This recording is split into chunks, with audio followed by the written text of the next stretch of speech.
नमस्कार। मैं हूं प्रेम कुमार। प्रणाम इंडिया में आपका बहुत बहुत स्वागत है। न्याय की बात, प्रणाम इंडिया, न्याय की बात, इस शो में आपका स्वागत करते हैं। और आज का विषय कई आज की राजनीतिक घटनाओं से जुड़ा हुआ विषय है। संसद से क्यों भागे भागे फिर रहे हैं मोदी? संसद में समय क्यों नहीं दे रहे, आ क्यों नहीं रहे हैं, और संसद को चलने क्यों नहीं दिया जा रहा है? कौन सी नीति, कौन सी रणनीति चल रही है कि संसद ही चलने न दो? आप कहेंगे कि संसद तो अपोजिशन नहीं चलने दे रहा है। अपोजिशन संसद नहीं चलने दे तो ये तो उसका धर्म भी होता है, लेकिन फिर भी बीते दिनों सभी दलों ने बैठ करके ये तय किया था कि संसद को चलने देना है। संसदीय कार्य मंत्री के साथ बैठक भी हुई थी, लेकिन फिर भी संसद चल नहीं पा रही है। ये एक विषय है, संसद क्यों नहीं चल पा रही है। दूसरा विषय है, संसद से नरेंद्र मोदी भागे भागे क्यों फिर रहे हैं। तीसरा विषय है कि ऐसी क्या परिस्थिति बनी कि जगदीप धनखड़ जी के खिलाफ विशेषाधिकार हनन का प्रस्ताव लाना पड़ रहा है। और चौथा विषय है कि अडानी के मसले को न्यूट्रल करने के लिए क्या जॉर्ज सोरोस का मुद्दा लाया गया है। ये सारे विषय हैं, और इन सब बातों के बीच जो देश के महत्वपूर्ण विषय हैं, उन विषयों से ध्यान हटाने की कोशिश की जा रही है। वो कौन से महत्वपूर्ण विषय हैं जिनसे ध्यान हटाया जा रहा है?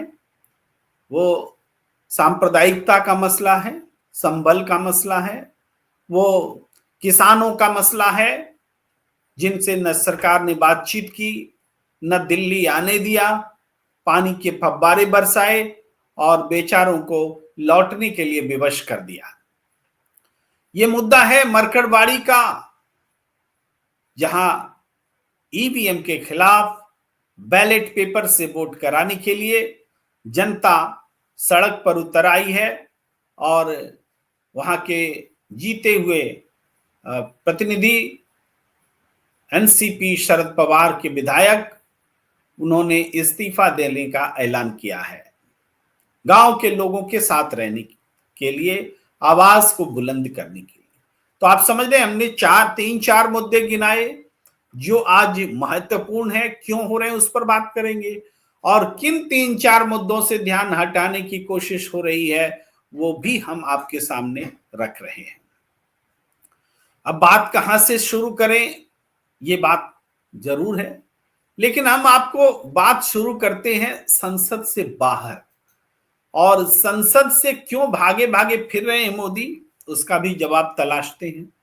आपको एक तस्वीर दिखाते हैं, बहुत ज्यादा आपने देखी है आज, लेकिन देखिए, ये तस्वीर बहुत महत्वपूर्ण है। इस तस्वीर में नरेंद्र मोदी जी हैं, राजस्थान के मुख्यमंत्री भजनलाल शर्मा जी हैं, पगड़ी पहनाई जा रही है। और दाहिनी तरफ आप देखिए गौतम अडानी जी दिखेंगे, जो कि अपनी चेयर पर बैठे हुए हैं। संभवतः मैं उचित तस्वीर खोज नहीं पाया। अपनी तस्वीर पर, इस तस्वीर में अपनी कुर्सी पर गौतम अडानी बैठे रह जाए। देखिए सर्किल में है, नीचे से छोटा सा दिख रहा है जो सर्किल में घूम रहा है, गौतम अडानी बैठे हुए।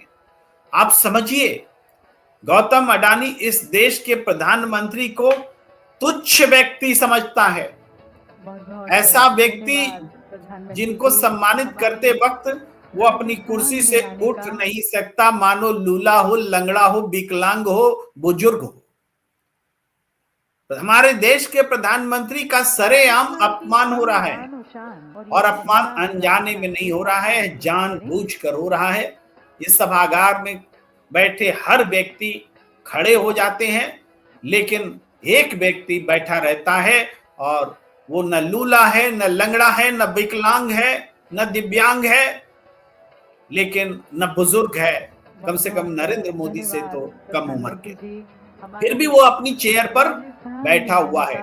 आप समझिए किस अडानी के लिए नरेंद्र मोदी और उनकी टीम जान दे रही है। नरेंद्र गौतम अडानी को दुनिया भर की अदालतें खोज रही हैं और हमारी जांच एजेंसियों ने उनको छोड़ रखा है, फ्री कर रखा है। एक जांच हुई भी तो कॉन्फ्लिक्ट ऑफ इंटरेस्ट के साथ हुई और उसका न नतीजा निकलना था न निकल रहा है। संसद में क्यों भागे भागे फिर रहे हैं नरेंद्र मोदी? ये तस्वीर बानगी है, ये तस्वीर कहां की है? राजस्थान में इन्वेस्टर्स मीट हो रहा है, वहां निवेशक के तौर पर पहुंच रहे हैं गौतम अडानी और भी दूसरे निवेशक भी हैं। और ये खास बात जो दिख रही है कि नरेंद्र मोदी को पगड़ी पहनाई जा रही है और गौतम अडानी कुर्सी पर बैठे हुए हैं। यही उनको विशेष बनाता है कि उनके सामने प्रधानमंत्री तो कुछ है ही नहीं, निर्वाचित प्रतिनिधियों की तो कोई औकात ही नहीं है। वो तो महाराष्ट्र की सरकार को कभी भी शपथ दिला सकते हैं, गिरा सकते हैं। खोखे से सरकारें बनाई और गिराई जाती हैं, उसमें उनकी भागीदारी खुद नेता कबूल करते हैं। तो ये है जो गौतम अडानी को खास बनाता है। और नरेंद्र मोदी भागे भागे इसलिए फिर रहे हैं कि गौतम अडानी और नरेंद्र मोदी एक हैं। ये नारा तेजी से बुलंद हो रहा है सदन के संसद परिसर में और इसी वजह से आप देखेंगे कि देखिए राहुल गांधी, मल्लिकार्जुन खड़गे और तमाम नेता संसद भवन के बाहर अपने हाथ में पोस्टर लेकर के मोदी अडानी एक है ये नारे लगा रहे हैं, ये बता रहे हैं, दिखा रहे हैं, समझा रहे हैं। और आज तो ये हुआ कि राहुल गांधी ने अडानी और मोदी का इंटरव्यू भी लिया एक साथ, 2 in 1, 2 to 1, दो के साथ एक का इंटरव्यू। और उस इंटरव्यू का अंत होता है कि इन दिनों नरेंद्र मोदी बहुत टेंशन में है। आप उस तस्वीर को देख चुके होंगे, मैं दिखा नहीं रहा हूं, लेकिन आपको थोड़ा सा आपको साउंड बाइट भी सुनाना जरूरी है। मैं थोड़ा यहां पर छोड़ देता हूं, यहां किस तरीके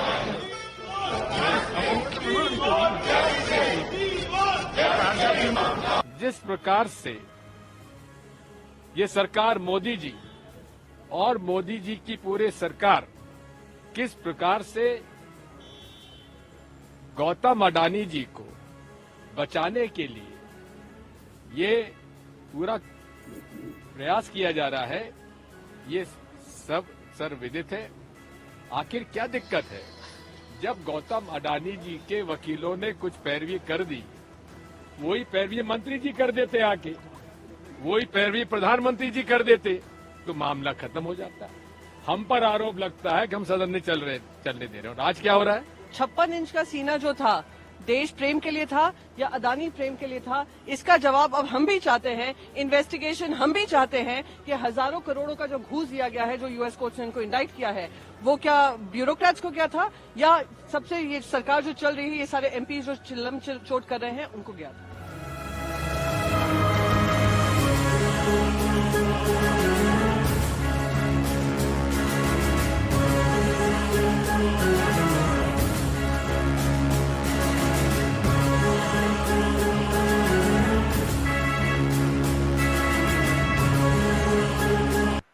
तो आप देख रहे थे, सुन रहे थे कि किस तरीके से लोग अपनी बातें रख रहे हैं, नेता अपनी बातें रख रहे हैं और इसमें जो कुछ हो रहा है इसको समझने की जरूरत है। आज सदन में क्या हुआ? सदन में एक तो सदन के बाहर की तस्वीरें आपने देखी, सदन के भीतर ये होता है कि जेपी नड्डा जी भाषण देते हैं, बीच में मल्लिकार्जुन खड़गे कुछ बोलना चाहते हैं तो वो अपनी उंगली उठा देते हैं कि हम कुछ बोलना चाहते हैं। लेकिन ये परंपरा है कि नेता सदन है, वहां जेपी नड्डा जी राज्यसभा में। तो वो जब बोल रहे हैं तो इधर नेता प्रतिपक्ष मल्लिकार्जुन खड़गे जब कुछ जवाब देना चाहेंगे तो इसके लिए अनुमति दी जाती है, दिए जाने का प्रावधान होता है। इसी तरीके से जब नेता प्रतिपक्ष या कोई और बोल रहा होता है तो नेता सदन तो बीच में खड़े होकर के भी बोल सकते हैं, ये परंपरा है। लेकिन जगदीप धनखड़ जी जब जेपी नड्डा बोल चुके होते हैं तो किसी और को, किरण रिजिजू जी को खड़े होकर के बोलने का अवसर देते हैं। तब मल्लिकार्जुन खड़गे जी खड़े होकर बोलते हैं कि ये आप क्या कर रहे हैं, नेता प्रतिपक्ष के उंगली उठाने का, हाथ उठाने का कोई महत्व नहीं है, हम लगातार हाथ उठाए हुए हैं, फिर भी आप दूसरे मंत्री को बोलने के लिए बुला बैठते हैं। दोनों में नोक झोंक भी होती है। लेकिन ये बात क्या बताता है, इसको थोड़ा समझना हो तो आप कुछ और बातों से समझ सकते हैं कि भारतीय जनता पार्टी ने आज एक प्रस्ताव रखा था सदन में, और वो सदन में जो प्रस्ताव रखा था कि वो जॉर्ज सोरोस के मामले में स्थगन प्रस्ताव वो लेकर आ रहे थे। उनका कहना था कि जॉर्ज सोरोस और वैसे संगठन को फंड करता है जिसकी को प्रेसिडेंट सोनिया गांधी हैं। ये बात निशिकांत दुबे ने भी उठाई थी सदन में एक दिन पहले भी, और एक बार फिर से इसको उठाने के लिए स्थगन प्रस्ताव मांगा जा रहा था। तो सभापति जगदीप धनखड़ के पास में ऑप्शन था कि वो अनुमति दें या न दें।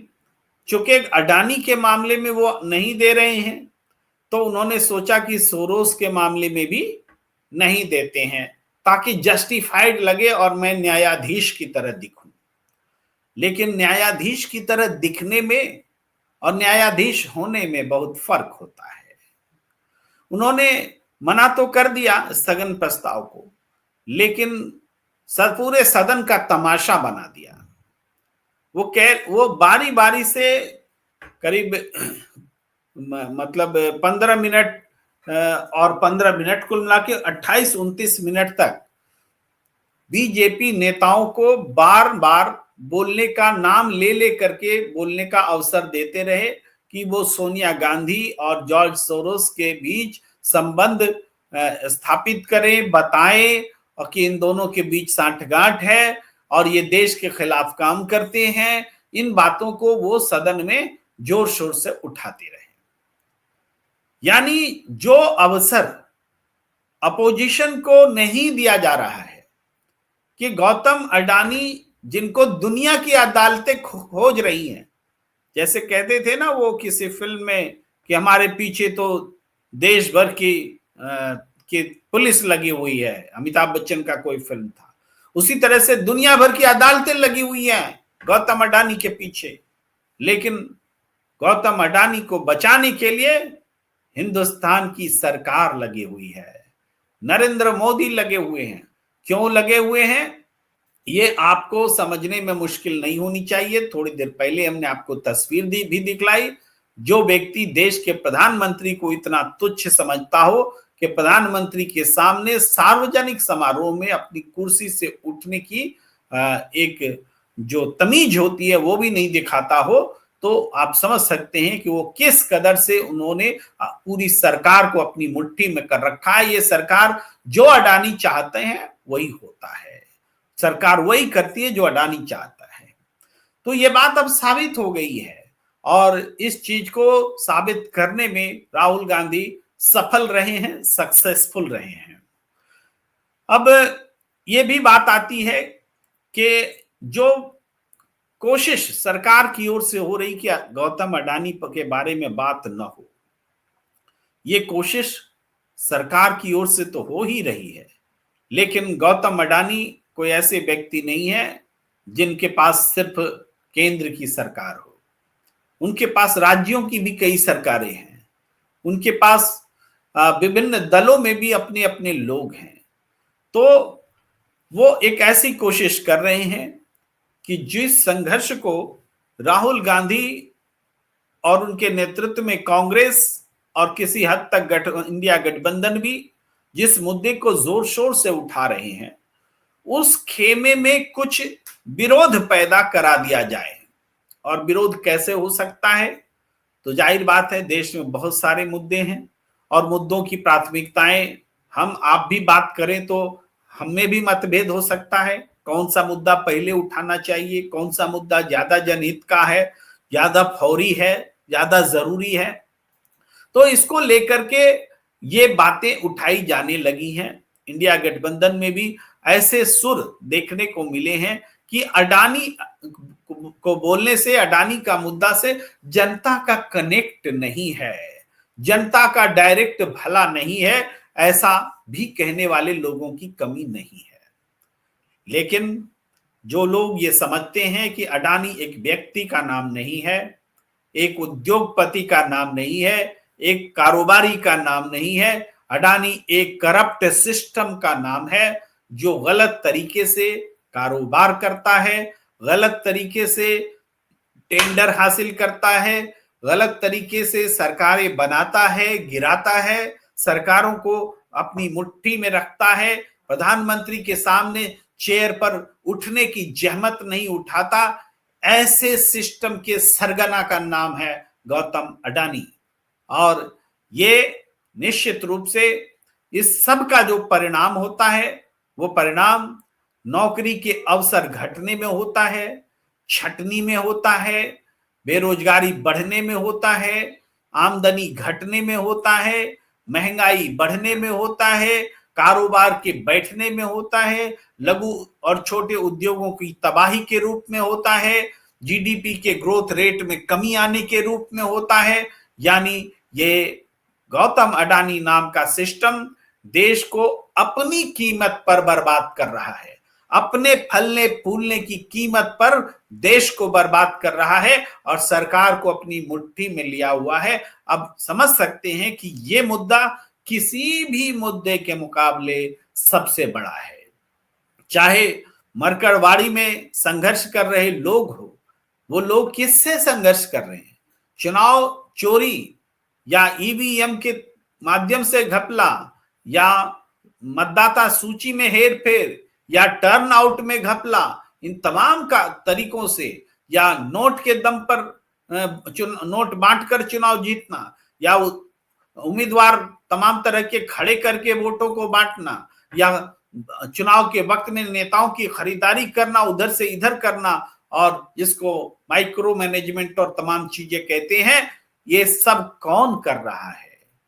ये सब जो कर रहा है, जो इस चुनाव की चोरी का जिम्मेदार है, उसी सिस्टम का नाम है अडानी। अडानी एक नाम नहीं है, अडानी एक सिस्टम है, करप्ट सिस्टम ऑफ इंडिया, जिसका की गठजोड़ है वर्तमान सरकार के साथ।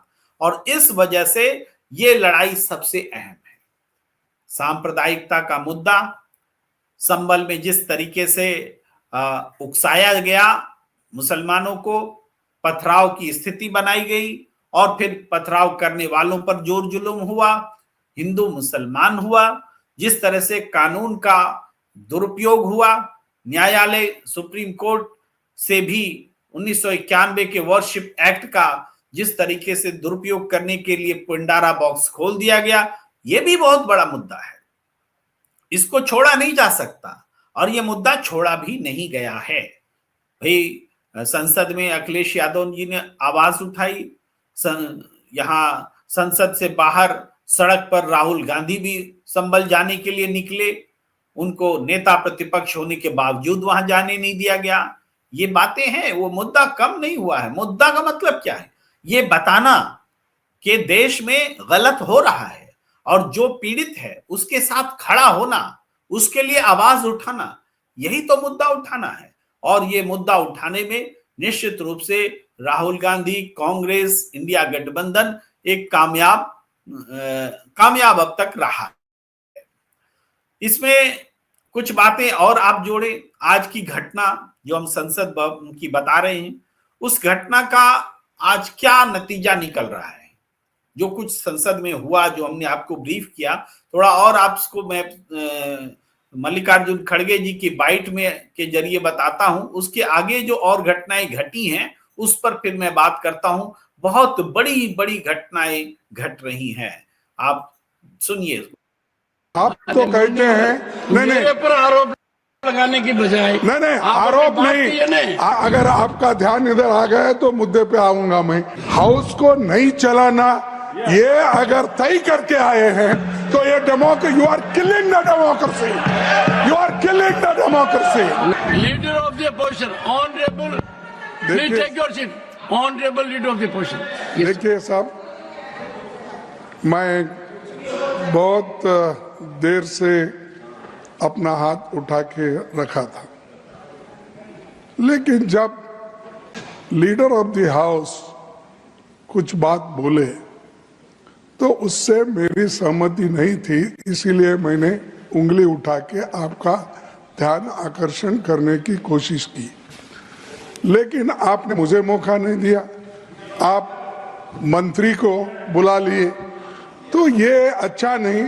आप तो कहते हैं नहीं मेरे पर आरोप लगाने की बजाय नहीं आप आरोप अपनी बात कहिए ना। नहीं, इम्पार्शियलिटी। आप हर बार कहते हो कि मैं मंत्री सर, को हम फेवर पॉइंट करता आउट हूं, कर रहे हैं आपको। लीडर ऑफ द हाउस को फेवर करता हूं। आपका आपके मुख ध्यान, से- आपके श्रीमुख आपका से सौदा ध्यान नहीं देता। खींचने के लिए आपके मैंने श्रीमुख हाथ से सौदा नहीं देता। उठाया। मैं कुछ गड़बड़ नहीं किया, मेरा मैं आपसे कुछ अनुरोध बोला है, नहीं, सिर्फ हाथ मान्यवर, उठाया। आप मुद्दे पर आइए। आप मेरे को आरोपित क्यों नहीं करते नहीं हैं? नहीं, मैं मुद्दे पे ही और चलो, आता हूँ। आज का कोटा पूरा हो गया है, अगर तब आप मुद्दे पर आइए। नहीं, अगर आपका ध्यान इधर आ गया तो मुद्दे पे आऊंगा मैं। अब आप मेरे तरफ देख रहे, जरूर मैं मुद्दे पे आऊंगा। बोलिए सर, जब हमारे नड्डा साहब जी जो नेता इस सदन के हैं, उन्होंने ये कहा जब आपको चाहिए तब आप 0 आवर बोलते हैं, जब आपको नहीं चाहिए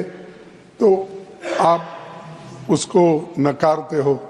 तो ये एक ही स्टैंड लेना चाहिए, या तो आप मानना चाहिए या नहीं तो जो कानून के तहत नहीं है, रूल्स के तहत, उसको नहीं मानना चाहिए। सर, आप जो सारी बातें बोलते हैं सरकार, उसको विपक्ष हर बात को आपके हाँ में हाँ मिलाना जरूरी है।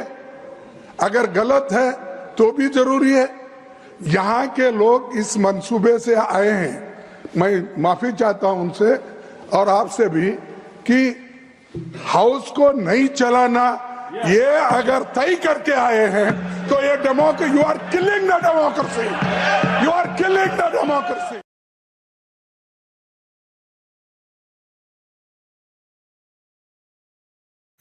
ये बात जो आखिर में मल्लिकार्जुन खड़गे कर रहे हैं कि अगर आप ठान कर आए हैं कि सदन नहीं चलने देना है तो you are killing the democracy.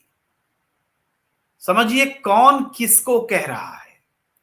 नेता प्रतिपक्ष मल्लिकार्जुन खड़गे, देश में सबसे सीनियर पार्लियामेंटेरियन, सबसे सीनियर लीडर जिनके पास अथाह अनुभव है, वो कह रहे हैं कि किससे, चेयर से, सभापति से, उपराष्ट्रपति से, कि ये आप अगर ठान कर आए हैं कि सदन नहीं चलने देंगे। ऐसा क्यों कहना पड़ा?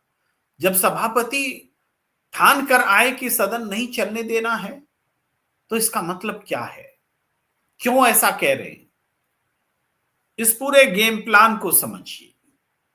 ये प्लान क्या है कि सदन अगर चलेगा तो अडानी से जुड़ा हुआ मुद्दा किसी न किसी रूप में उठेगा। आप देख रहे हैं कि अंदर प्ले कार्ड नहीं उठाने दिया जाता है, अडानी का नाम लेने नहीं दिया जाता है, फिर भी राहुल गांधी A1 A2 करके नाम ले आते हैं और छद्म तरीके से बोलते हैं। जब वो प्ले कार्ड लाने नहीं देते हैं तो कभी मुंह पर अडानी मोदी एक है का कुछ लगा लेते हैं, पूरे देश का को आकर्षित करते हैं। संसद में बात नहीं करने देंगे, फिर भी हम बात कर लेंगे, इस जज्बे के साथ अपोजिशन खड़ा है। तो इसको भी नहीं होने देना है। तो कैसे ऐसा होगा? ऐसा इस तरीके से होगा कि जैसे सदन शुरू हो, किसी सत्ता पक्ष का कोई एक व्यक्ति इतना कुछ अपमानजनक कोई बात बोल दे, गद्दार बोल दे, देशद्रोही बोल दे और बड़े बड़े नेताओं के लिए बोल दे, जॉर्ज सोरोस बोल दे और ऐसी चीजें, ऐसी हरकत करे कि अपने आप प्रतिक्रिया हो। भाई कोई कैसे चुप रह सकता है? आपको अगर कोई गद्दार बोलेगा तो आप चुप रहेंगे कि सदन चलने देना चाहिए? गद्दार बोल दिया तो कोई बात नहीं। आपको अगर जॉर्ज सोरोस इसलिए बोला जाए कि अडानी का मुद्दा मत उठाइए, तो आप बर्दाश्त कर लेंगे कि हाँ भाई सदन चलने देना है, जो बोलता है बोलने दो, कोई बात नहीं। वो प्रोवोक करते हैं ताकि सदन नहीं चले।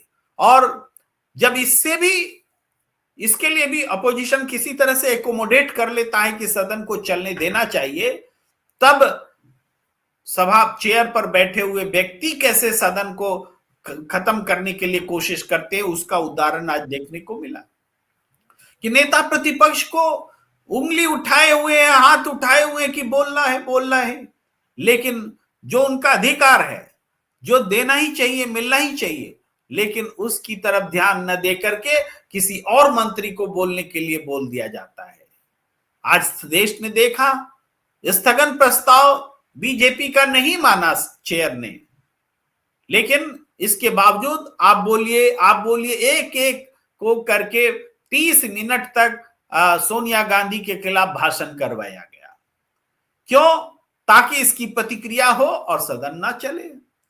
ये इसीलिए मल्लिकार्जुन खड़गे ने कहा कि अगर आप ठान कर आए हैं कि सदन नहीं चलने देंगे, तो ये डेमोक्रेसी की आप हत्या कर रहे हैं। मुझे लगता है कि जो बात मल्लिकार्जुन खड़गे जी कह रहे थे, क्यों कह रहे थे, वो मैंने आपको बताया और समझाने की कोशिश की, क्योंकि बाइट से बहुत सारी बातें समझ में नहीं आती है, तो उसके साथ जुड़ी हुई घटनाओं को बताना और समझना जरूरी होता है।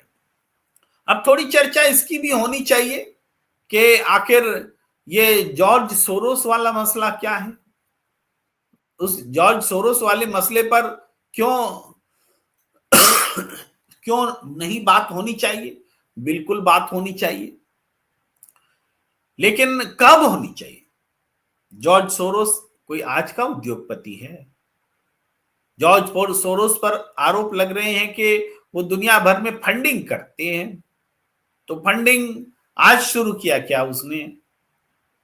जिस संगठन को वो बता रहे हैं कि जिस संगठन से सोनिया गांधी जुड़ी हैं और को प्रेसिडेंट हैं, वो संगठन क्या आज पैदा हुआ है? सोनिया गांधी क्या आज को पर्सन है? सरकार को आज मालूम चला है? मैं इतना जोर आज पर क्यों दे रहा हूं?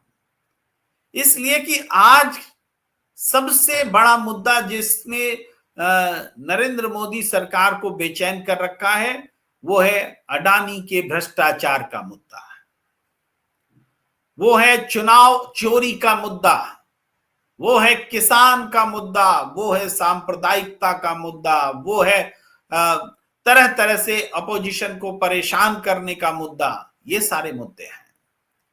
तो इसमें सरकार इससे भागना चाहती है, सरकार इस पर बात करना नहीं चाहती है।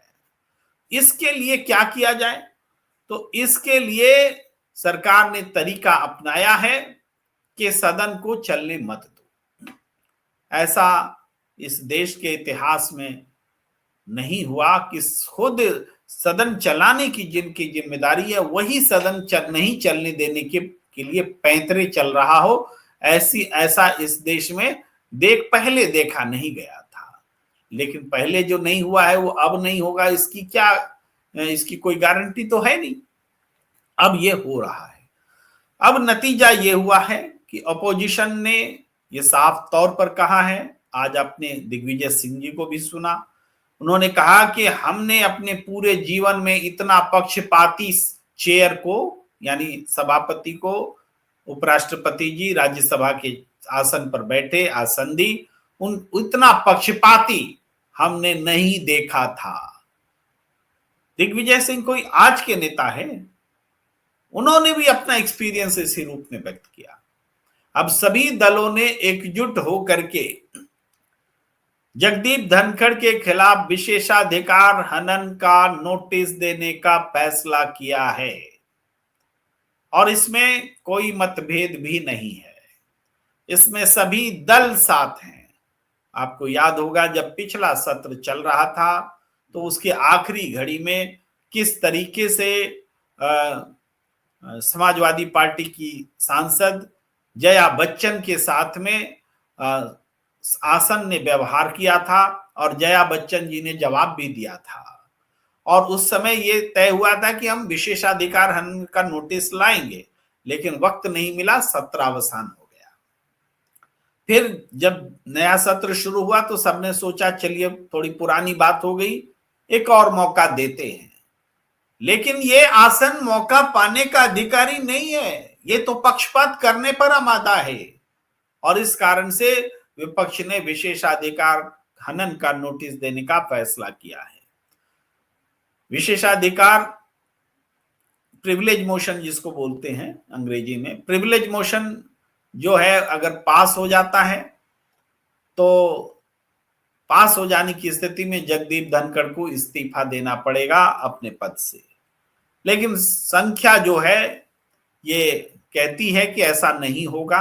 राज्यसभा से लेकर लोकसभा तक सरकार के पास बहुमत है, तो फिर भी होगा क्या? होगा ये कि जैसे इस मोशन पर सुनवाई होगी वैसे ही सुनवाई होने तक, वोटिंग होने तक, चर्चा होने तक सदन से उस कुर्सी से, राज्यसभा की कुर्सी से हट जाना पड़ेगा जगदीप धनखड़ जी को। और ये बहुत बड़ी बात होगी कि जिस सदन का आपको नेतृत्व करना है, जिस सदन को आपको चलाना है, उस सदन में एक ऐसी स्थिति बनी कि आपको कुर्सी से तब तक के लिए अलग होना पड़ा जब तक उस पर चर्चा ना हो जाए, जब तक उस पर वोटिंग ना हो जाए। ये होगा तो इसके लिए अपोजिशन आया है, बहुत बड़ी घटना है, इसलिए हम जिक्र कर रहे हैं। और इन सब परिस्थितियों में नरेंद्र मोदी भागे भागे फिर रहे हैं सदन से। क्यों भागे भागे फिर रहे हैं, यही सवाल मैं आपको विभिन्न घटनाओं के माध्यम से बता रहा हूं। ये भागे भागे फिर रहे हैं क्योंकि मोदी को अडानी के खिलाफ कुछ सुनना नहीं है, अडानी के लिए कुछ होते देखना नहीं है। पूरे सबको पूरा आदेश है कि अडानी के का नाम नहीं ले सकते आप सदन में, अडानी के बारे में का प्ले कार्ड नहीं दिखा सकते, अडानी की तस्वीर नहीं दिखा सकते। तो उसका भी तरीका अपोजिशन ने निकाला है और वो भी दिख रहा है, आपको स्क्रीन पर नजर आ रहा है। ये जो लड़ाई चल रही है, ये लड़ाई रुकने वाली नहीं है, दूर तक जाने वाली है। खास करके जो बात चुनाव के तुरंत बाद जनता के मन में बैठ गई है कि चुनाव में चोरी हो रही है, चुनाव की चोरी हो रही है। तो कौन कर रहा है, कैसे कर रहा है, इस सिस्टम में कौन लोग हैं, ये सारे सवाल कनेक्टिंग हैं, एक दूसरे से जुड़े हुए हैं और इन सवालों का उत्तर जनता जानना चाहती है। इस वजह से आप ये समझिए, बहुत लोग ये कहते हैं कि देश का वक्त खराब हो रहा है। आप ये समझिए, चुनाव चोरी करके कोई सरकार बना ले और पूरा 5 साल बिता ले तो वो 5 साल का जो वक्त हुआ वो खराब हुआ, या इसके खिलाफ संघर्ष करके लोकतांत्रिक तरीके से उपचार खोजने की कोशिश हो, ये वक्त खराब करना हुआ। ये समझना पड़ेगा। अगर सरकार चल ही जाएगी, 5 साल बाद सुनवाई होगी, फैसले आएंगे, तो उसका क्या मतलब रह जाता है। आज आप देख रहे हैं जज किस्म के लोग, जज किस्म के भी नहीं बल्कि सिटिंग जज, हमने कल बात भी की थी, आज सारी देश में चर्चा है कि वो भाषण दे रहे हैं विश्व हिंदू परिषद के मंच से, मुसलमानों के खिलाफ बोल रहे हैं, हिंदुओं के पक्ष में बोल रहे हैं। ये जज हैं। अब जुडिशियरी, जिसका सिटिंग जज, जिनके पास आने वाले समय में भी केसेस आएंगे, कम से कम 2 साल हो उनका बाकी है रिटायर होना, तो इस दौर में अगर उन्होंने अपनी एक राय कायम कर ली है धर्म के आधार पर, वो क्या न्याय करेंगे? ये हालात जुडिशरी की भी बन गई है। जुडिशरी ने 1991 के वर्शिप एक्ट पर एक ऐसा काम कर दिया कि पूरे देश में खुदाई अभियान चल रहा है। हालांकि उस पर फिर से सुप्रीम कोर्ट की खंडपीठ विचार करने वाली है। मेरे ख्याल से 12 तारीख का समय है, 2 दिन बाद उस पर विचार होगा। क्या होता है फैसला, ये भी इंपॉर्टेंट बात है, देखे जाने वाली बात है। आज ये भी बात है कि बहुत सारे लोग संवैधानिक अधिकारों के तहत ईवीएम से हुए चुनाव पर वीवीपैट का मिलान करना चाहती हैं। वीवीपैट का मिलान करना प्रत्याशियों का अधिकार है, वो भी करने नहीं दिया जा रहा है। अगर वीवीपैट का भी मिलान करने नहीं दिया जाएगा, तब फिर ये सिस्टम है क्यों? क्या एक तरफा चुनाव आयोग और उसको नियंत्रित करने वाली शक्तियां, उनके पास ही ये सारे अधिकार रहेंगे? चुनाव जैसे मन वैसे उसका अपहरण होगा। लोग बड़े आराम से विश्लेषण करने लगते हैं, यहां कांग्रेस हार गई, वहां कांग्रेस हार गई। कांग्रेस को सिस्टम से हराना बहुत आसान है, क्योंकि कांग्रेस में आप दसियों कमियां गिना सकते हैं। पुरानी पार्टी है, नेतृत्व नहीं है, लड़ रहे हैं नेता, संगठन कमजोर है, तमाम बातें। बीजेपी मजबूत है, उसको माइक्रो मैनेजमेंट करना आता है। और इतना ही माइक्रो मैनेजमेंट करना आता है तो तमाम चीजें करने के बावजूद वो क्यों हार जाती हैं? जम्मू कश्मीर में, झारखंड में ये जनता जब खड़ी होती है तो सारा ईवीएम का कैलकुलेशन भी फेल होता है। लेकिन जितने बड़े पैमाने पर महाराष्ट्र में गड़बड़ियां हुई हैं, 75 लाख वोटर, क्षमा कीजिए, 75 लाख टर्नआउट वोटर्स के बढ़ाए गए, 47 लाख वोटर जोड़े गए, 118 विधानसभा क्षेत्र में 25-25 हजार वोट बढ़े, तभी तो वो आंकड़ा आ रहा है जो जिसकी चर्चा हो रही कि कांग्रेस को 80 लाख वोट, एनसीपी शरद पवार को 70 लाख वोट, दोनों जोड़ के 1.5 लाख वोट, लेकिन अजीत पवार को 50-52 लाख वोट और सीटें 40 से ज्यादा, यानी कांग्रेस और एनसीपी से डबल। ऐसा क्यों हुआ? क्योंकि कम सीटों पर ही वो 25-25 हजार वोटों का कमाल है। ये 118 में से 102 सीटें बीजेपी ने जीती, जहां पर के कंस्टिट्यूएंसी वाइज 25-25 हजार वोट अतिरिक्त टर्नआउट के कारण जुड़े, या जैसे भी ये स्थिति है। तो इसके खिलाफ आवाज नहीं उठाई जाएगी। मरकड़वाड़ी की जनता ने, वहां के विधायक ने ये तय किया है, विधायक ने इस्तीफा देने का फैसला किया है। क्या आपको छोटी बात लगती है? कितना मुश्किल से टिकट मिलता है, चुनाव लड़ते हैं, संघर्ष करते हैं, जीत मिलती है, खास करके ऑपोजिशन में है उसके लिए ये संघर्ष बड़ा होता है, और उस जीत को छोड़ देना, इस्तीफा देना, ये छोटी बात नहीं है। इसलिए कि उनके कंस्टिट्यूएंसी में सिर्फ एक गांव में उस विधायक को ज्यादा वोट मिले, लेकिन कम बताए गए। गांव के लोगों की भावना है, उस भावना के हिसाब से वोटिंग होना चाहिए, उस भावना के हिसाब से बैलेट पेपर में एक मॉक ड्रिल भी करने नहीं दिया गया। तो लोकतांत्रिक अधिकार के लिए बोलने का ये मादा है कि एक एमएलए, नवनिर्वाचित एमएलए अपने विधायकी से इस्तीफा देने का ऐलान कर रहा है। आंदोलन पूरे देश में है, बेचैनी पूरे देश में है।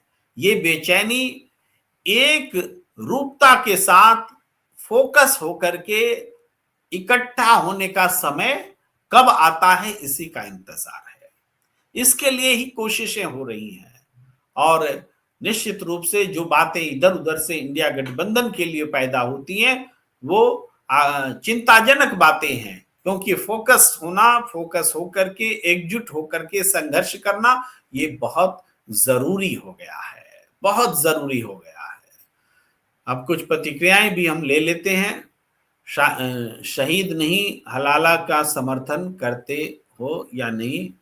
कुछ शाहिद कुछ बातें कर रहे हैं। तो शाहिद नियम लिख रहे हैं, कायर जवाब देने के डर से संसद नहीं चलने दे रहा है, करोड़पति को फंसाने के लिए 50,000 रुपए रखवा दिए।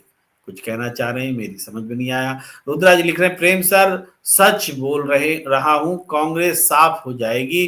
राहुल गांधी को साइड लाइन कर रहे इंडी अलायंस के मेंबर्स।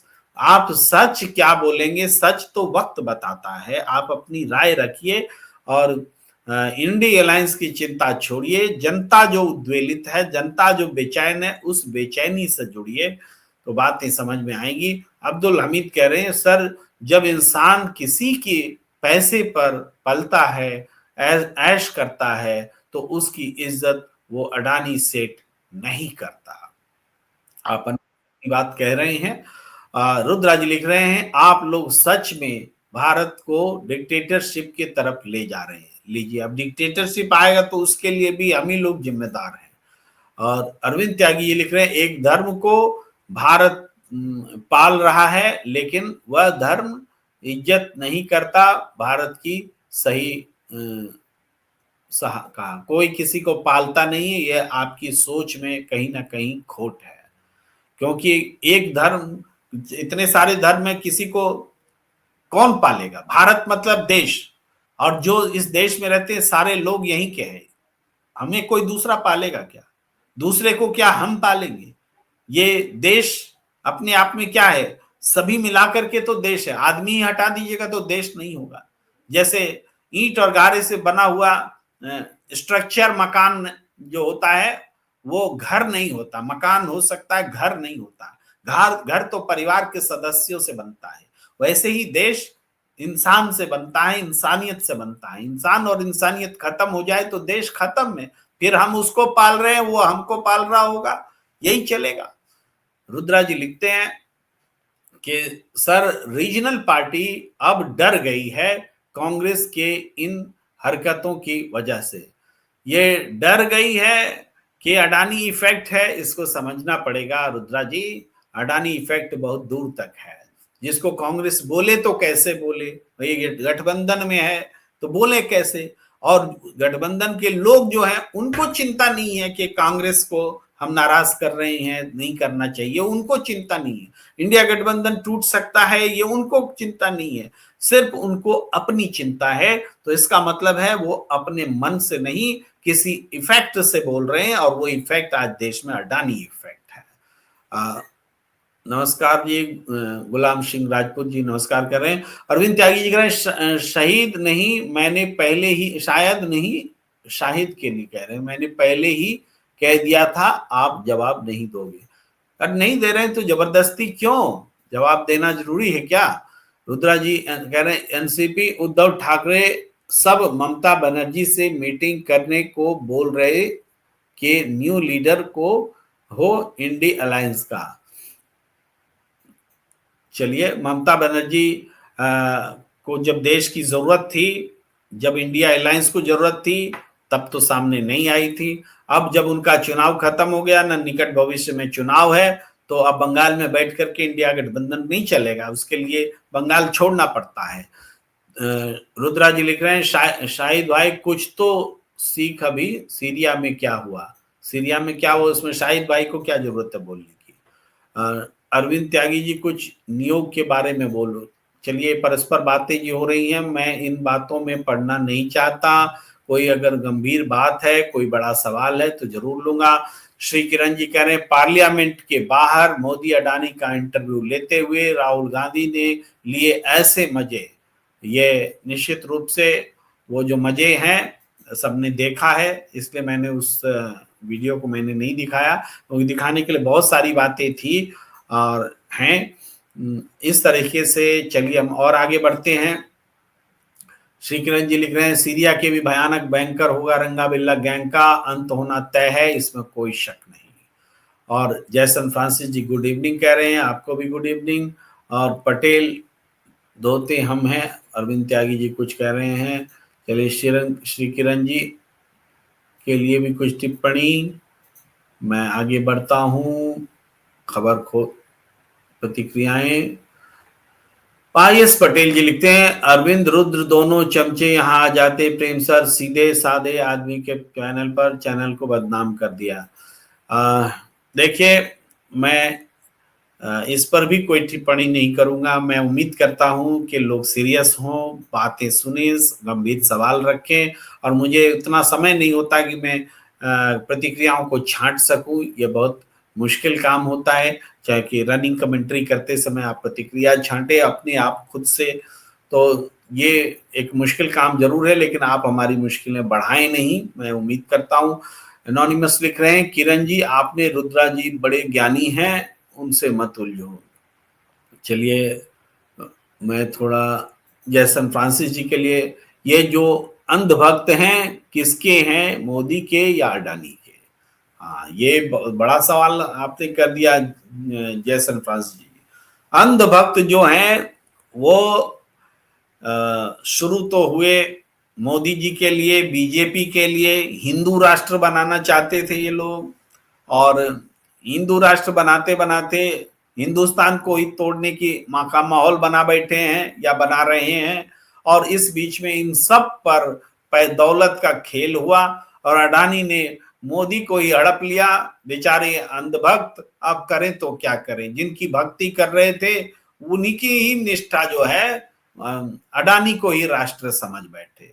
जो अंधभक्त हैं राष्ट्र और राष्ट्रवाद के लिए बीजेपी और मोदी के साथ खड़े हुए, और वो मोदी जो पूरी बीजेपी लेकर के अडानी को समर्पित कर गए। तो अब अंधभक्त क्या करें, उनकी निष्ठा भी क्या अडानी की तरफ जाएगी? अडानी ही राष्ट्र है, Adani is India, India is Adani. अब अंधभक्त यहीं पर लटके हुए हैं, यहीं पर फंसे हुए हैं, ये बात है, और बहुत महत्वपूर्ण बात है। चलिए, प्रतिक्रियाएं तो चलती रहेंगी, लेकिन हाँ, मैं थोड़ी सी बात को समाप्त भी करना चाहता हूं। चर्चा हमने की है, आपको अपनी आज की घटनाएं बताने की कोशिश की है, और उमर अब्दुल्ला ने भी कुछ बातें कही, और नेतृत्व को लेकर के जो ममता बनर्जी उठा रही हैं बात, निश्चित रूप से इसका एक फायदा भी होगा इंडिया गठबंधन को, कि निकट भविष्य में बैठेंगे और बैठ करके नेतृत्व तय कर लेंगे।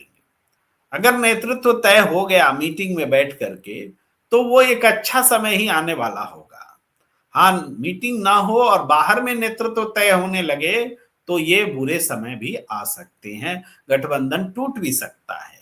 तो लेकिन इंडिया गठबंधन का मतलब क्या है? इंडिया गठबंधन का मतलब है जो भी इस कुशासन और मोदी अडानी की सत्ता के खिलाफ है, उनके वोटों का सकेंद्रण एक जगह इकट्ठा होना, इसका नाम है इंडिया गठबंधन।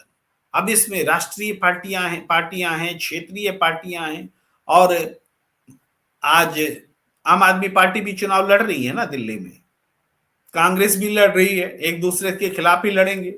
लेकिन दोनों पार्टियां ये नहीं कह सकती कि हम इंडिया गठबंधन में नहीं रहेंगे, चूंकि आम आदमी पार्टी या कांग्रेस पार्टी एक दूसरे के खिलाफ है।